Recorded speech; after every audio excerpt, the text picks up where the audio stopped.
Écoutez, à situation de crise, organisation de crise et puis voilà donc ça se passe, plutôt bien. On a évidemment hâte que le parc puisse réouvrir, mais on s'est organisé pour que, on puisse travailler sereinement et puis assurer, la sécurité et le bien-être de nos animaux sur le long terme donc globalement ça va. Notre priorité absolue, ce sont les animaux. Tout a été Les organisé pour que le temps disponible soit entièrement consacré au bien-être des animaux. ouais, Les visiteurs font partie intégrante du décor. Sont une source d'enrichissement, c'est-à-dire que ça entre, ça sort, on a des voix différentes, on a des enfants différents, etc. Il me semble que le fait qu'il n'y ait personne dans le parc, à part nous, à part l'équipe, les perturbe un peu. Alors la situation est évidemment loin d'être idéale, vous l'imaginez, mais on tient. C'est-à-dire que le parc est une vieille institution qui a été créée en 1964.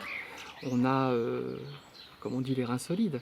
Euh, donc on a suffisamment de trésorerie pour tenir encore plusieurs semaines.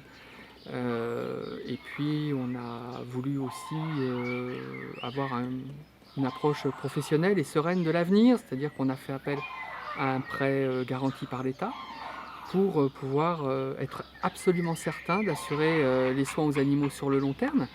Mais il faut effectivement que les parcs zoologiques puissent réouvrir au plus vite dans les meilleures conditions de sécurité, aussi bien pour le personnel que évidemment pour nos visiteurs. Bien sûr, le tourisme local a besoin de tout le monde et a besoin vraiment de repartir.